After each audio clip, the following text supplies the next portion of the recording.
Welcome to the Multifamily 0 to 1 online meetup, where we discuss the best strategies to get started in apartment syndication.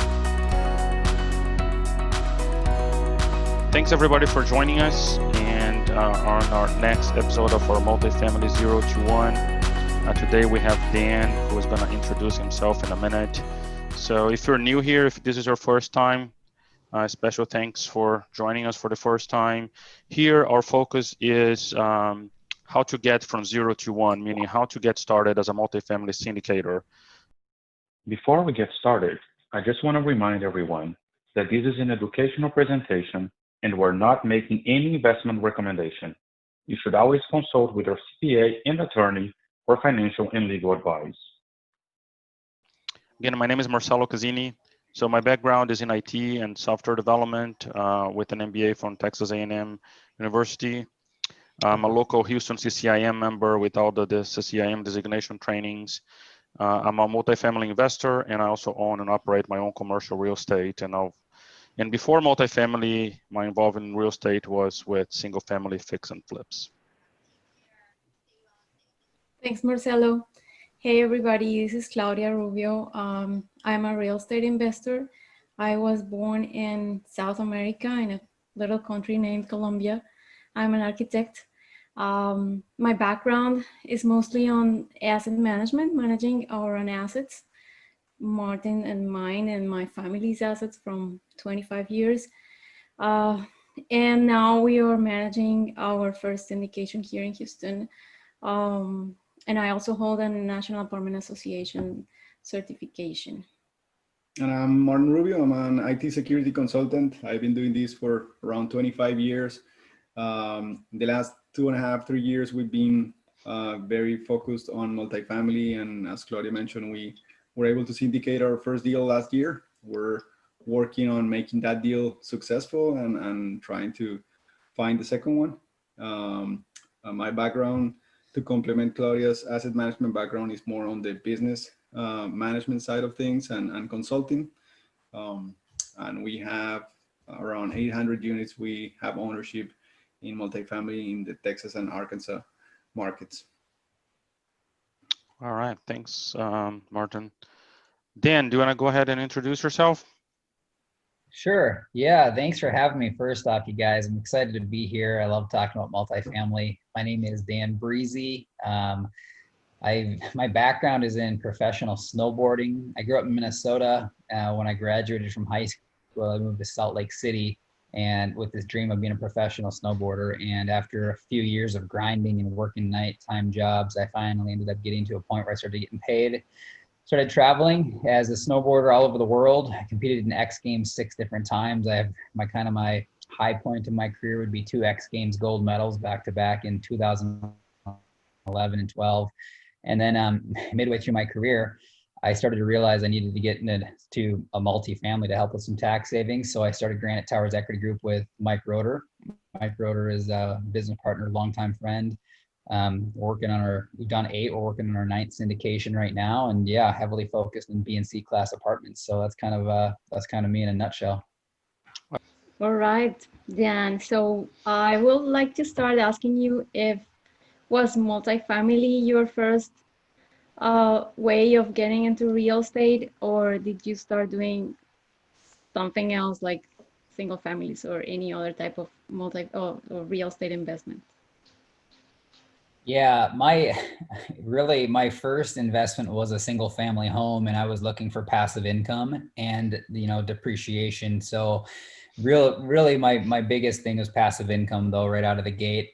As an athlete, it was always in the back of my mind, what am I going to do when I'm done? And I always got the question, what are you going to do when you're done? And I didn't know, that when I was a snowboarder, it was a one-track mind, laser focus. That's it. There was no school. There was nothing else. That was all it was. So as I started to progress through my career, I could see that there were some athletes that were starting to flop and they'd lose their house, or they buy this big house on the mountain up in Salt Lake, and then they'd lose it all. And I wanted to make dang sure I wasn't one of those typical athletes. So that was, it was a single family home, and then eventually a duplex is the way it started, and then a 9-plex. So kind of took small steps. If I was doing it again, I wouldn't do it like that, but that's the way I got into it. And it was 100% for passive income. Awesome. Great. So what attracts you the most about multifamily? Yeah, I would say for now, I mean, it was different stages. In the beginning, it was passive income completely and depreciation. The beauty of being able to show losses on paper when you're an athlete and you're doing well, you're making good income, but then you've got to give 50% of it away. It's pretty painful, especially when you come from Minnesota, middle class. My parents didn't help me. In the summers, I would work brutal jobs, making 4,000 or 5,000 for the summer. And then all of a sudden my career took off and I had these 6-figure tax bills and I couldn't believe it. It was shocking to me. So that was really the mix, those two pieces. Now I would say for multifamily is that, I mean, you can buy with a big group of people and you can all enjoy and you can all move up together. And, we have a way different buying strategy now. And in the beginning, I didn't understand value add investing and I was just buying based off of cash flow. And that was it. Now the strategy is completely changed. As some of you, probably a lot of you know with Brad, just the value add strategy. I love, you can come in and you can actually improve a property and, increase the value through forced appreciation. And yes, some tenants don't like it because their rent goes up, but a lot of them do. And you can make these communities nice and safe and all your investors can become wealthier with you. And it's just this big group business. So far, that's been the experience for us. That's what's really, got me excited about it. And there's no limit, there's no age limit here. I don't have to worry about when I turn 40, I can't do it. This is my new career and snowboarding is now over and I'm so ready for that. So that would be my motivation for real estate investing. Awesome. Yeah. And then you mentioned your transition from single family to the duplex and then fourplex and then the nineplex. At some point, and we hear that from all syndicators and also from passive investors, there's some education, there's a barrier on what you need to know to do this successfully. What was your first step on getting that education? Did you do it on your own? Did you look for the mentorship group or did you just listen to podcast books? What was your strategy on that? Yeah, my first book that drew me into real estate was Rich Dad, Poor Dad, and understanding the difference between a liability and an asset, which I never heard all through my, first 20 years of my life. Never even understood anything about a liability or an asset. And my parents still don't. I love my parents dearly. They're 75, but they didn't understand the difference. And now it's showing where they are being 75. So, for me, once I read that book, I realized there was a whole world I just didn't ever even understand, never dug into, and I got consumed. I realized that my snowboarding career, although I loved it and my passion was strong, the only way I was getting paid is if I was working and snowboarding. And luckily I loved it, but at the same time, if I took a year off, all my brands were going to fire me. And that's, it's obvious I'm working for them. So, that was a big part is I was trying to find a way to have more of a stable income. So give me your question one more time, Rubio. What was your full question? On the education side, how do you get that education that's required to do this successfully? And you mentioned the book. Yeah. Then what else? Yeah, the book, and that's right. And that's right. And then I hired Provision. Provision is my CPA firm I've been with since day one. And they're out of Arizona. They help guide me and help train me. And I went through some training programs with them, which was very beneficial. And I started buying property with their help. That was my first real training. And I was reading every book I could get my hands on with real estate. And they basically said, hey, you should look into B and C class apartments and we can help show major losses and you can start creating this passive income to exit your career. So I made a 5-year plan with them. They're out of Arizona. I've been with them since then. They're still on our team. They're working on this deal with us right now. And it was fantastic to sit down with a company that actually seemed like they cared enough to say, okay, here's where you are now, Dan. Here's your income as a snowboarder. It's going to go to zero. How can we transition so when your snowboarding career ends, you have a new career and you're in a new spot? And so that's really how it was. And then started buying on my own to start. I bought everything on my own. So I went through a lot of training, and it was kind of a lonely path for a little while with my investing, although it was kind of a side gig. Once Mike and I started to come together, which I greatly recommend, I think it's awesome to do this with somebody else that you have a great synergy with. I personally like that much more. You've got more minds focusing on a problem, figuring it out, double checking. But that was it. Yeah, I started on my own duplex, and then I bought a 9-plex, and I just had some cash from my snowboarding and just put it down. They weren't that expensive of properties. They were under 500,000. Okay. Did you focus at any time in any specific market, or were you more focused on the characteristics of the properties? What was your criteria when you started? Yeah, my criteria when I started was ideally double-digit cash flow, and then with a property I could drive within an hour of where I lived here, which is Washington State. Portland was a no-go. Nothing worked there for numbers. I understood basic underwriting enough to get by and enough to calculate, returns, which was with the help through Provision. And then I ended up buying a property 30 minutes from my house, a duplex, and then the other one was a 9-unit property an hour from my place.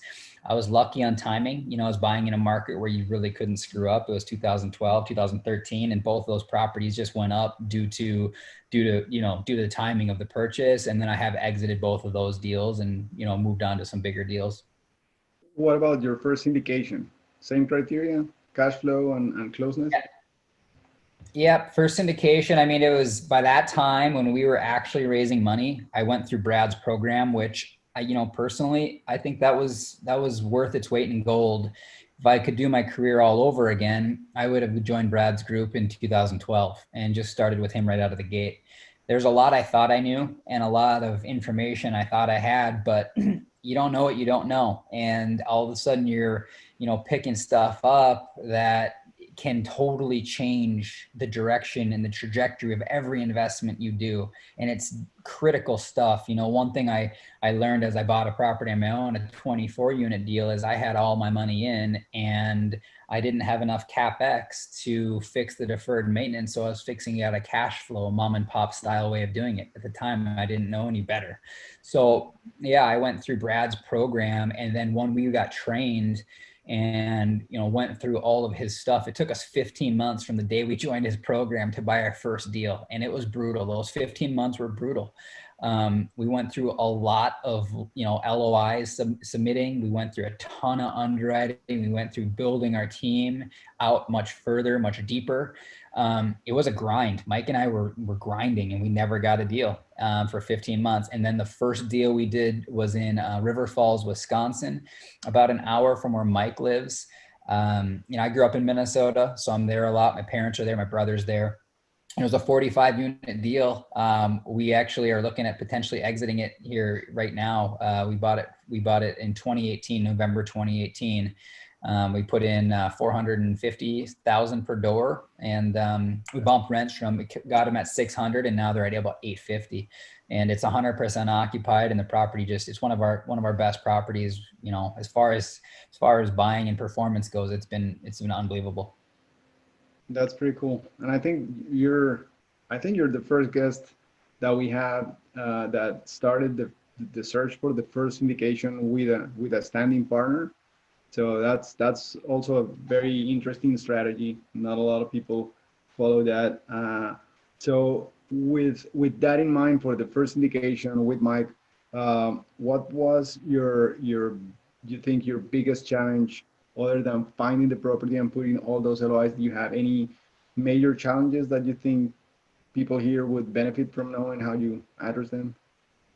Yeah, I would say the biggest challenge we had was after owning it. Raising capital was easy. I mean, we only raised 600,000, and I know that sounds like a lot until you get into this business. I remember thinking 600,000 is a lot, but I mean, it's really not much now as we look back.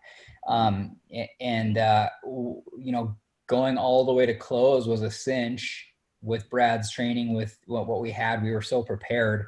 And then the challenging part was afterwards, if you can believe it or not. It was a big lift. We had about 9,000 per door of CapEx. We had some foundation work. We replaced all the siding, all the windows, put a brand new parking lot in, replaced that, replaced a lot of the interior common flooring. We replaced all of the soffit and gutters and put in vending machines. So there was a lot going on, but our biggest challenge was our management company. She is phenomenal, but she's very feisty, and she likes stuff to get done like clockwork. Military. And our siding company wasn't as responsive and cooperative and as quick as she would like. And it was the middle of winter in Minnesota. So it was negative, 10 degrees temperature. And these guys are out there working, and she's just upset that it's not getting done fast enough. They're getting into bickering matches. So I'd sometimes have to get on the phone with these two and mediate them. And it was like I was their dad trying to get these two to cooperate. So that was probably, I would say, the most challenging part with that property. Once we took care of that problem, knock on wood, there hasn't been much. That's something I would touch on too, as you guys look to buy deals, is make dang sure they're in markets that have extreme demand. Make sure that the occupancy is very high on your property you're buying and the comps, and they're not building a bunch of competing property. Yeah. Because if you're buying in a market where it softens, and we have a deal in St. Cloud, Minnesota, that's in a soft market, we have trouble maintaining 90% occupancy, and they just don't lease. Where when you're in markets with demand, it's so much fun. It's so much better. You just want to be in a market with high demand, low supply, high demand. Right. Yeah, for sure. So on your journey there, I think a couple questions for Marcus here. One was if you exit of any of those 8 deals that you mentioned. I know you said you're getting ready for one now, but is that going to be your first full cycle, or have you exited on any of the 8s? We did exit on one deal, a 28 unit deal. We did a cash out refi.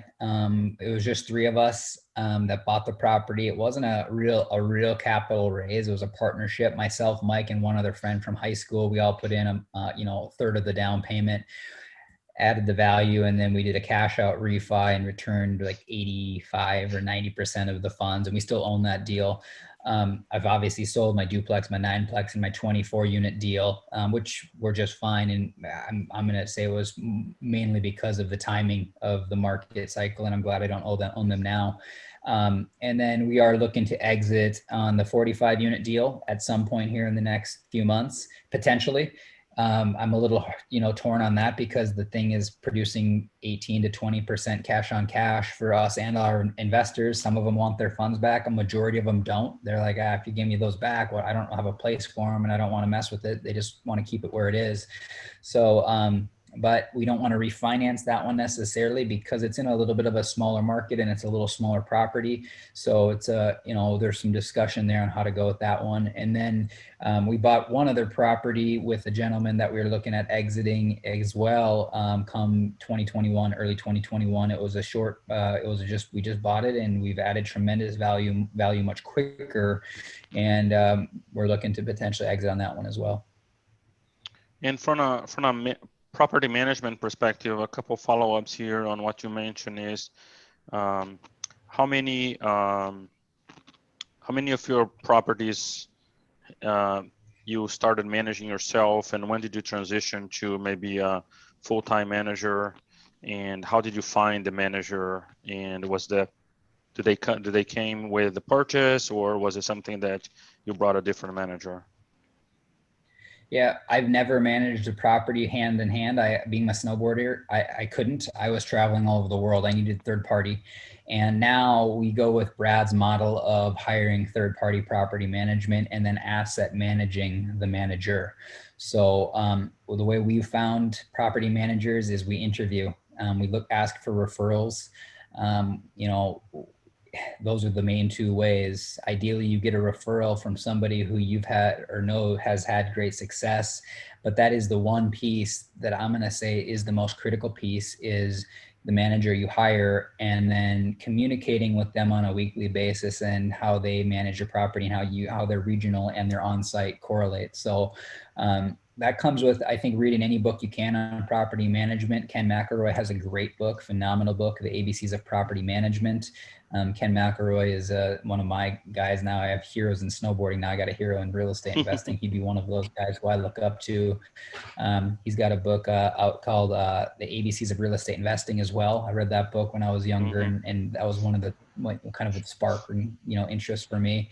But with management companies, try to educate yourself as much as you can with what management companies should do, get into the books, and then interview and ask the tough questions that you need to ask, ask to see the reports, ask to see some of the financials of some of the other properties, share with me how they're doing, share with me about what properties you manage in the area, and then ask or go and shop them, go look at them, let them know that, hey, I'm going to go drive these properties and I'm not going to tell you when, but I need to go look and see how they're doing.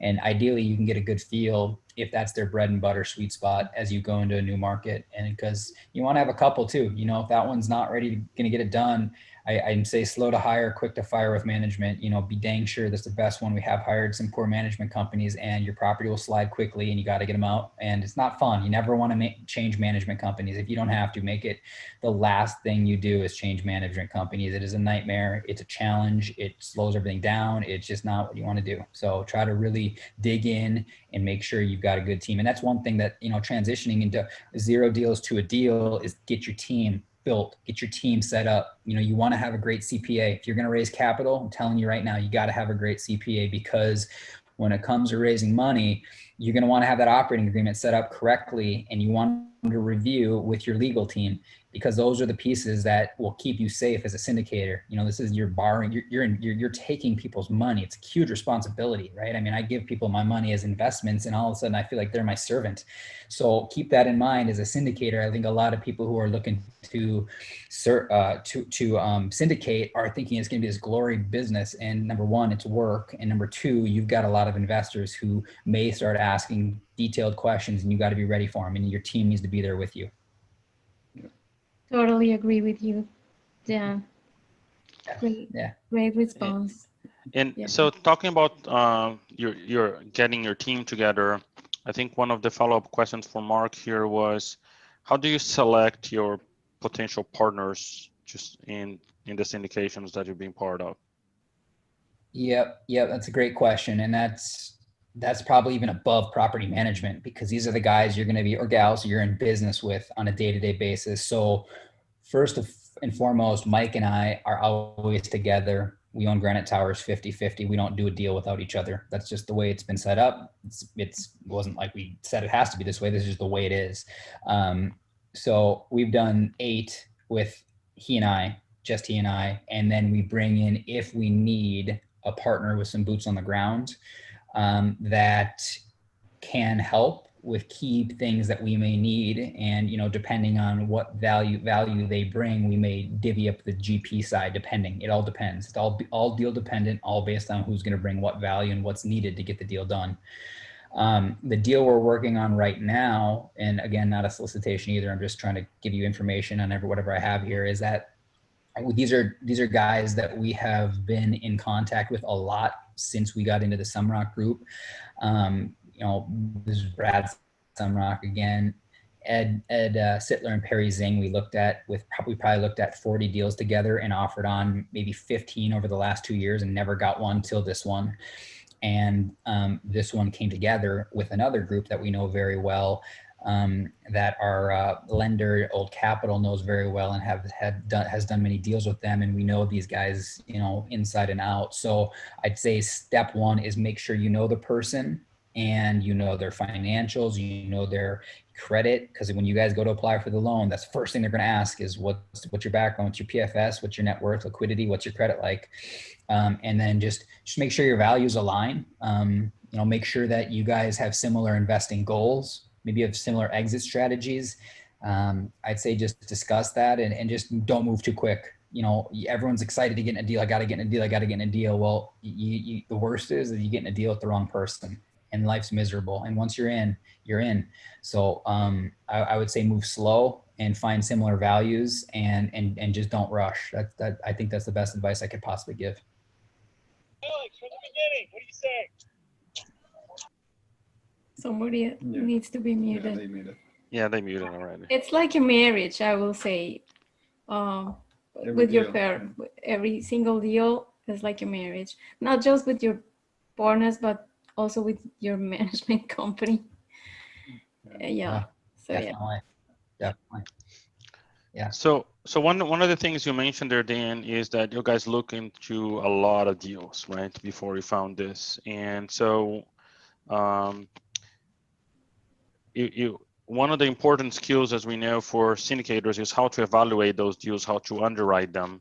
So do you have, as you were going through all of your deals, when you have a lot of deal flow, do you have any an advice for how to get the underwriting going, how to do maybe a quick analysis, a quick pass on how to select, okay, these deals I want to look further. And then if you're looking further, what are some of the characteristics that you're looking for? Okay, maybe how can you increase revenue? How can you decrease expense? So talk about maybe your underwriting process and your deal evaluation process. Yeah, that's huge. It's so critical as you start to build out your markets and you start to get deal flow, because in your inbox on a day-to-day basis, I could see 15 deals come through my inbox, and you can't look at them all. You can try, but you're going to lose your mind, especially when you got other deals. So first and foremost, we have very specific criteria. Try to get your criteria as specific as possible, and it will always possibly be changing. I mean, mine has been changing since I started investing until the last 6 months, year. I'm sure it'll continue to evolve. So some of the first things I'm doing if I see a deal come into my inbox is I'm asking it, is it in the right general market? Do I know this market? Do we have a team built there? Do I know these brokers? If I don't know these brokers and I don't know them well, I'm probably passing, or I realize, hey, I need to, if I keep seeing the same person and don't know them, I need to create a relationship with that person. So much of this business is relationship dependent. And if you have a great relationship and you're known in the industry for closing and being someone who's easy to work with, you're way more likely to get a deal. So that's my first one. If I don't know a broker, someone sends me a 150 unit deal in Oklahoma, it doesn't matter how good the deal is. I don't have a team there. I'm not even gonna look. I don't know the market. And they're gonna be like, who's Granite Towers? Who's Dan? Who's Mike? They're gonna be like that they may have a great price, but we don't know anything about them. And unless you have a great connection with that broker through somebody, that's step one for me. And then, what's the year built? If it's Class A, we're not looking at it. If it's 2015 or newer, probably not looking at it. If it's 2010 to 2000, I'm going to dig a little bit if it's in the right market and I got a management team and I know the broker, and I'm going to see, hey, is it even ballparkish? And then let's just say we do find a deal where it's in the market. I know the management company, I know the broker, it's in the right class. Then I'm going to do a quick punch. Within 15 to 30 minutes. And I'm just going to take the OM, the offering memorandum that the broker created, and I'm just going to take it for a moment and just trust it and just say, all right, let's just see if this numbers even work. Get their whisper price. You got to get the whisper price of what it is. And I'm going to punch it and just see where we sit. And if we're still not even close based on basic metrics, 75% loan to value, cap rates, exit cap rates that are in the ballpark for that market. And you're going to get to know these numbers. As you punch deals, you will get to know what you need to be using about in your specific markets. And if you don't know what I'm talking about, you need some training. That's where you got to get the meat and potatoes. You got to get trained in order to know this business. Otherwise, you're never going to land anything. So step one is make sure you're trained. And then when you get more trained, you can do these kind of things a little quicker. And then, punch it through the spreadsheet. And if I'm within 10 to 15% of the whisper price, I know the broker, I have the management company, I'm going to reach out immediately and just say, hey, what are you guys expecting for offers on this thing? When's your call for offers? Get comfortable with it. And at that point, dig in a little deeper and hone in on, can I get the comps up a little bit? Hop on apartments.com, check around there just to see what the comps look like. Try to find some legit comps. Maybe ask my management team, because as you do deals and you create these relationships with management companies, they're going to want to help you and they're going to know you're the real deal. So when you call them and say, hey, we're looking at a deal, we like it a lot, we're close on price, can you help us with the pro forma rents? What do you think? They'll be like, hey, give me 12 hours. We'll be back with you with the information, and they'll respond quicker. So that's another piece with building a team. And then you can do your own research on rents. Expenses, same thing. You'll get to know these deals. You'll get to know what kind of ballpark expenses are, and your management company may be able to help dial it in real quick on a rough punch. So I don't want to go too ramble on. I could just ramble here just for hours about underwriting because there's a lot to it, and no deal is the same. That's a challenging part too. I can't just say, hey, do A, B, and C every time. It's always different. So those are some of the things. What let me know if I should go into anything a little deeper, I guess. Well, one thing maybe you can bring it up is, what are some of the areas that you try to look for? I know you mentioned you're looking for value add, but if you want to be specific on what are some of the things that you've done on the A deals in terms of increasing revenue and also decreasing expenses? Yep, great questions there. So River Falls, what we did was we just increased the exterior's appearance so it looked much nicer than the comps. We basically modeled the comps rent, and we knew, hey, we've got a superior location. All we need to do, I love properties to you guys. If you can find these gems in these tertiary markets where you've got older people who they've had the property forever and their debt's paid off and they're asleep behind the wheel and they just cash flow. No matter what the property management does, they got no debt. It just cash flows and they're disconnected. So you can come in and you can offer fair market value based on the performance of how the property is handling. And you may not have a ton of competition, which you got to keep in mind. You may not have a ton of offers on your exit, but still you don't have a ton of competition coming in, and you can just solve the problems that are clearly in front of you. So with Falcon Heights, the Wisconsin deal, we found the comps and we could see exactly what they were getting. We shop them, throw the hat on backwards, walk in and act like I'm a college student or wanting to rent, and you get the exact numbers, what they're doing. And you just go to your property and say, well, what are we doing here that's not there? And how can we improve what we're doing to offer better product, better price, better people, whatever it may be, and hit their numbers or beat them. And then you just execute that plan. So those are the sleeping giants that I really love. So we improved the exterior of the property dramatically, new siding, new parking lot. We did some new flooring throughout the interior units, and that was about it. And then we jacked rents, to market. Another property up in Minnesota, we are doing all low flow water, moving it down to 0.8 gallon with a company called SAS. It's a water conservation company. They come in and just reduce the consumption or use of water, which helps you decrease your expenses, improving your net operating income. What else? We added dog parks. We have added garbage enclosures. You have these properties sometimes where people just throw their trash and trash is everywhere. Well, no one coming in is going to want to rent in a place where there's trash everywhere. So you put a little nice closure in, and then if there's any spillage, it gets caught in the fence. So that helps tremendously. A lot of interior upgrading, new appliances, LED light fixtures, brighten it up, upgrading units as far as, painting cabinets or resurfacing cabinets. Those are some of the things. Put in playgrounds. We put in playgrounds. So that's I'm trying to think of what else we've done. Private backyards. We put in private backyards in some of these properties, and people just love it. They just eat it up. Private backyards are the best. If you're in a market where it's in demand, and your management company should know if it's in demand, you put them in and you get a really nice return. So those are some of the value adds, and I'm sure there's a couple more, but that's kind of what comes top of my mind. Awesome. I want to ask you, if you go back to your first deal, syndication deal, what would you have done different? Yep. Yeah. If I was going back to my first deal, I would have done one of two things different, or both. One, I would have gotten trained earlier by somebody who had the track record that I wanted. I would have got with somebody and got under their guidance and got thorough training. I've been all over the country, you guys. I've been to trainings all over the country. For a few years, I spent probably 60, 70 grand flying to these 3-day webinars, seminars, 3-day events, and they don't cut it. Yep. They're not going to get it done for you. You need ongoing day-to-day training with much deeper training if you want to be a multifamily investor. And that's where Brad spoke to me. He said, I'm not storage unit. I'm not commercial. I'm B and C. That's it. Not A class, not D class, B and C. And that's it. And that's what we go into.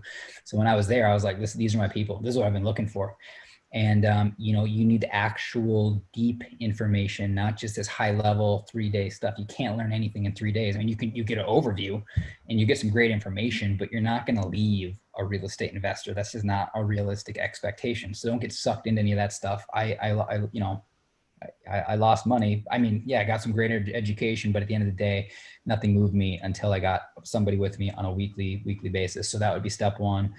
Step two, if, now knowing what I know, I would have brought in capital money. I would have brought CapEx and fixed a lot of the major stuff. So I didn't have to ongoing, ruining my NOI, ruining my cash flow. That's where if you upgrade right out of the gate, it solves a lot of those problems, and you got nicer product to command higher rents. Right. All right, so make sure that you are, so to recap, then find training that you found that you can go deeper instead of just high level, and then make sure that you're raising enough money to take care of our CapEx.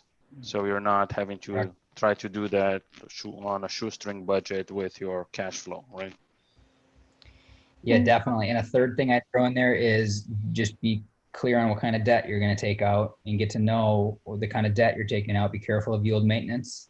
Be careful of recourse debt. Just get educated on it. If you don't know anything about it, you should dig in and again, come to trainings and read books on it, and you build your team. Your team is going to help you get educated on debt, whether it's Old Capital, Meridian Capital, or, just books on it, just read up on it and understand what you're getting into. Dan, are there any deal killers for you when you look at a property? Are there any things that you will say, no, I won't get into it? I mean, on the physical part of the property. Yeah, it'll depend a little bit. There's, first and foremost, if median income is below 35, I don't want to look there. It's too rough. It's too hard. I like to see that 40 plus ideally. We're buying a property right now in Minnesota with 75K median income. It's a 64 unit deal, and I just know it's going to be a home run. You've been around enough where it's already raised, capital's raised. So it's not a solicitation, but we're closed on it on Tuesday, but it's in one of those zones where there's no place for people to go. It's 100% occupancy. There's no new builds. The product is left to go. The person's 80. It's another little gem where we can come in and just take care of the stuff and move rents to market. But median income is huge, absolutely huge, 1 mile median income. And then, during due diligence, we had a property under contract just 3 weeks ago down in Phoenix, Arizona. And we've been looking in Phoenix for the last 9 months diligently, really pushing it hard, trying to find deals, submitting offers, and flying in to meet team members. And I mean, we're not messing around. We finally get to best and final on a deal and we win. And we luckily had a 30-day contingency where we didn't have any hard money. I fly in and we do due diligence and deal's done. It's killed, not happening, because they needed 2 new chillers and they needed to repipe all the chillers to every building. And it was 1.2 million of CapEx. Oh, wow. And yeah, so, there's some times where it's a tough decision and you don't want to do it because you want to buy it, but at the same time, you can't buy this property when you got another 1.2 CapEx, $1 million that you don't have in your spreadsheet. Your deal's killed. So, that can happen too, for sure. Was there anything on that particular deal that you feel now that you could have done differently before you put the offer in? Yes. It's a good lesson learned. This is where you learn constantly as you go. So as you do more and more deals, you have more people reaching out saying, hey, we should look at deals together. And Mike and I have to rein that in a little bit more and be very careful, number one, of the experience these people have that are reaching out to us, because the guys that are reaching out to us, although are great guys and they do very well in their industry, they've never owned apartments.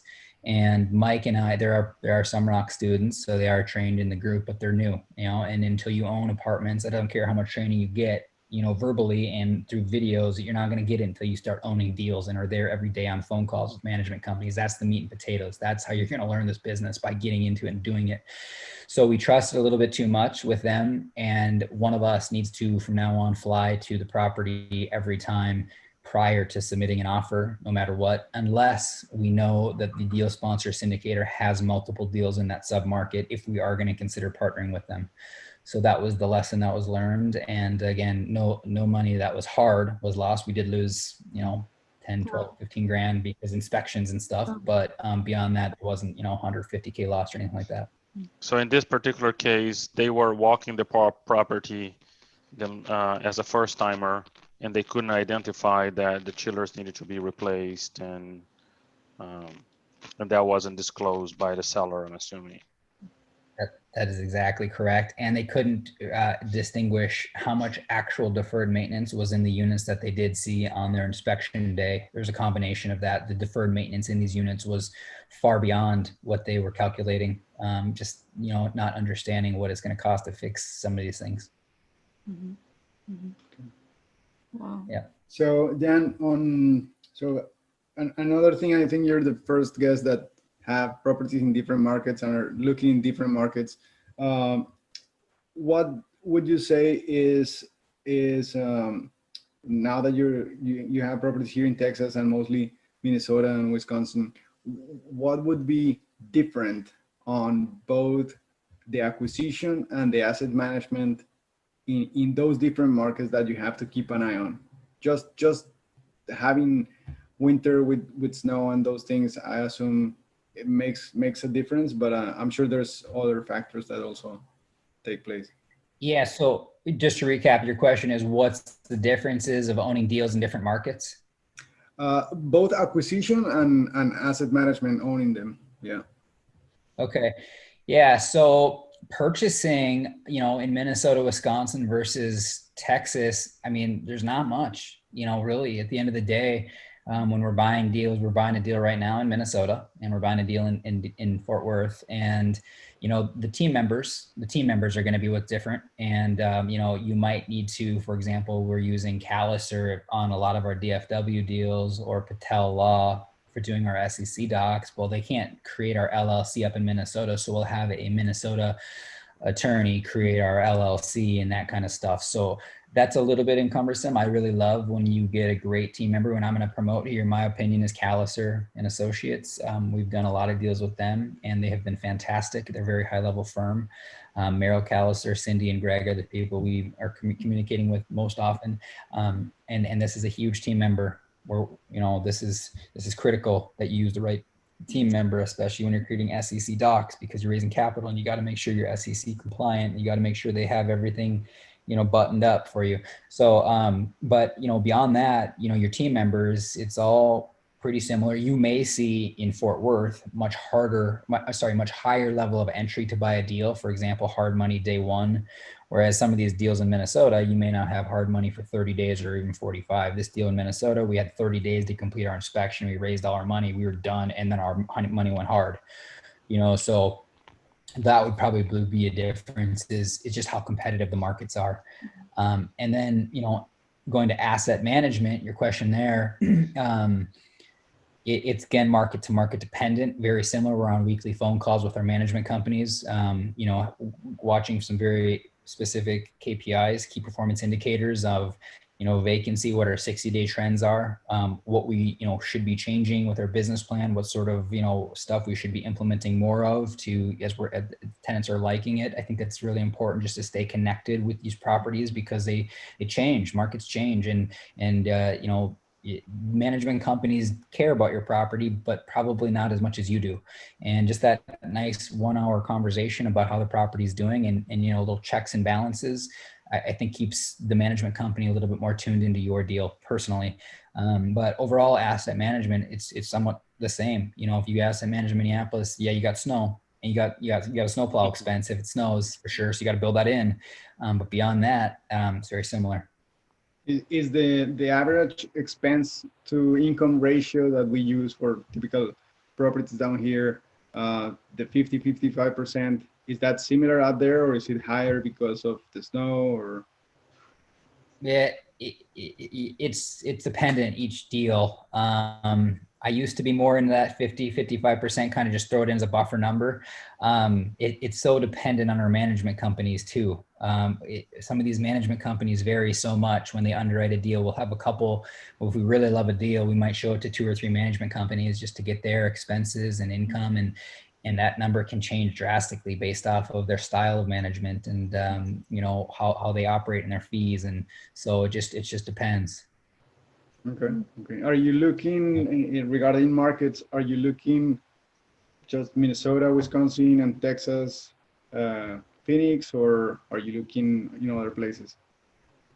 Yeah, those are our three markets, Minneapolis, St. Paul, and surrounding, and then DFW and Phoenix. Those are kind of the three we're posting up in and just, focusing on building out and continual underwriting deals. Again, we haven't got anything in Phoenix yet, but we'd love to. I know Mike really wants to. He, live in Minnesota in the wintertime. He wants a place to go in the summer, in the winter to, be able to check up on properties and have some warm weather. Okay, nice. We have some questions. Let's start with we have some questions. Clayton. So Clayton was asking about if you use any subscription-based data aggregators like CoStar or Yardi, any of those for market and deal analysis. Yeah, we do. We definitely. CoStar's critical. Yardi, we haven't used a ton. I like CoStar for general data, and then I really like to go in and see it for myself. Especially with comps, you got to get in and you just got to shop them. If you can put yourself, when you're buying a property, in the tenant's shoes, thinking about a family, thinking about where you live, just seeing and feeling the setup of these properties, it'll give you the best chance of building a successful business plan. But yeah, definitely for initial numbers, we're using CoStar all the time. Okay.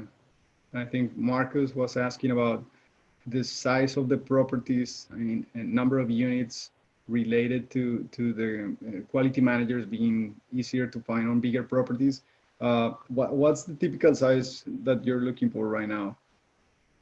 Right now, we're in that 100 to 250 unit range. If we're going to partner with some very, very experienced people, the deal we're working on now is 408 units. So, but yeah, ideally that 100 plus is kind of our sweet spot. If we come across one like we did, 64 units, we got a management company right down the road. We got it at a price that I just know is a steal of the deal, and she's willing to manage it. We'll do it all day. So that's kind of how that goes. Are you finding that that you get better quality managers on above 100, or since you've owned all different sizes, or do you feel like sometimes you can get a good quality manager on less than 100? You can get great on all. Just has to be what they're focused on, has to be what they specialize in, and you can have horrible on all as well. That's a huge piece, is getting that property manager, the right one on the right property with the right style of management. Okay. I think there is also a question from Malay about due diligence. So he's saying for that 40 unit that they're looking for, he's planning on getting the property management to do due diligence. In your experience, do you recommend doing that with property management or hiring a third party for that? Yeah, if you trust your property management company and they're in that market and that that they're good and that this is what they do, this is their property, they're not just giving you a run on your money, then yes, I actually really like when our property manager does due diligence and inspects all the units, because they're going to be able to help you build your business plan. They're going to get to know the tenants, they're going to get to know the property and what needs to be fixed. And kind of gives them a good inside look as to what they're getting into, and then you can lay a little bit more back on them, saying if something comes up in the future where, hey, we all of a sudden have this unexpected expense, you have a little leverage there, saying, well, you guys did the inspection, how did this not get seen? And you might not get paid for it at the time, but at least you have a little bit more leverage and you're not like you didn't miss anything. So I like to use them for sure. Yeah, and what I would add there is just making sure that they have the capability to do that due diligence, right? Because not all of them do. And I've seen a lot of deals where people will tend to bring somebody who specializes in the due diligence, especially on the physical due diligence, like looking at the big units, looking at your AC, your chillers, your roof, and because not all property managers can actually do the big ticket items, your foundation, scoping your sewer lines, and you really need to make sure that your property management is capable of that. Because yeah, they can do the lease audits, they can do the units, but making sure that they are fully capable, because you don't want to miss, like in this case of Dan's example, you don't want to miss chillers having to be replaced, and if that's not something that your property manager really can validate for you, right? Yeah, I would say just because it's a 40 unit property, the property management company is not going to be that big. So just validate that they do have that capability, and they're not just going to say, okay, we're going to send our maintenance guy from this other property or our GC to take a look, because you really need to have people specialized. Like for example, in our property, we use our property management, but we have a 135 unit, and they brought a roofing company to look at the roof, a plumbing company to look at the plumbing and scoping the pipes, carpenter to look at the siding. So they brought all the vendors that they knew, make sure they have those relationships and they know people that really know about those things. Yeah, great point. Exactly what happened with ours too. The 64 unit up in Minnesota, they did the lease audit, they did all the interior inspections, and then there were specific contractors there for the foundations, scoping, roof, siding, all that kind of stuff. So yep, agreed. And we had a question here about provision, and that Marcos is looking for a good CPA firm here to do the taxes. Are they doing your taxes as well, or they're typically just providing you like wealth building and management strategies? No, yeah, their main focus is doing taxes. So they do my personal taxes for my wife and I, and then they do all of our business taxes as well. The wealth, management or the wealth education was the first 3 months, and then it's, now it's just been a part of the team. So their main focus is doing taxes for real estate investors and, business owners, and they kind of really can add value to those people who have that entrepreneur kind of piece going on. Yeah, one part that Dan, that I think you can speak to is, I believe provision focuses on a certain net worth individuals, right? Not depending on where you are on the spectrum. They also have wealth ability. That's their other firm that focus on maybe if you're not into the level that they. So do you know the difference between their two different wealth ability and provision, and what kind of clients they're typically focus? No, I don't know exactly the difference. I'm guessing the best you could do is probably just reach out to Provision and have a 10-15 minute consultation with them. I think they are probably, leaning toward the higher net worth or higher earners. I think they can add more value for those. So, I don't know what that number is, and I don't want to say that, but they've been great for me. They're a great team member. And one of the questions before we start wrapping up here is, given with the pandemic and COVID-19 situation, are you're getting into some deals now. Are you looking at deals differently? Are you underwriting them differently? Can you talk about how are you applying the COVID factor on the deals that you're looking and closing now? Are you changing how you calculate rent growth? Can you just talk a little bit about that? Because that's something that typically most people want to know, how different operators are attacking that. Yeah. Being a part of Brad's group, I lean heavily on Brad. Brad's been around for almost 20 years now. He's been through downturns, and I know that there's a lot of different opinions on how to behave and how to underwrite, but I hired Brad for a reason, and I think he's the kind of guy that, I'd like to be like as far as an investor. So he changed his underwriting guidelines, 0% rent growth for the first 12 months, no increasing for the first 12 months of ownership. We've implemented that. As far as what we've been using for rental increases, it's market to market dependent. We'll look at CoStar and try to get a feel of what's projected over the next 5 years and what happened over the last 10. And then we'll use what's appropriate there to be conservative enough. We'll maybe do a stress test to see what sort of occupancy we can get down to in order to still cash flow on the deal. Debt, I like to use less debt. I know these lenders want to jack it up and want to give you 80% on everything they possibly can, but if you can make a deal work with less debt, why wouldn't you? As soon as you borrow more, you owe more. I like lower debt if possible to make deals work. So But then, more than anything it's really know your market and know what's going on in that market and know what's expected. That we have a deal in New Mexico right now that was kind of a one-off deal, and it's got oil. It's very oil dependent, and the property is doing fine, but it's not as aggressively filling as all of our other deals. So just be very careful and be very clear on what you're buying and where you're buying and who your major job economic drivers are in these markets. Awesome. So I shared the link to our YouTube channel, guys. So what we typically will post the recordings in there. So if you guys would subscribe to our YouTube channel, that does help us a lot, getting more subscribers, and you can be notified as we post prior recordings. And if you also want to go there and see some of our prior guests, I think we're always learning on every single meeting. And I want to remind everybody of our typical schedule if you're new here. So we typically will meet on the first and third Wednesday of every month. And so the first Wednesday, like today, we focus on how to get started as a syndicator. And on the third Wednesday, we focus on how to get started as a passive investor. So our next meetup is going to be on the 18th. That's the third Wednesday of November. And then we're back on the first Wednesday, which is December 2nd. And I think even if you're looking to be a syndicator, I think it does help you joining the passive investor meeting, because that's where you really get to understand what's important for a passive investor.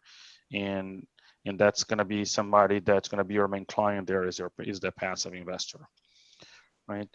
And with that, I want to share Dan's contact information again. Dan, was a pleasure to have you on the meetup.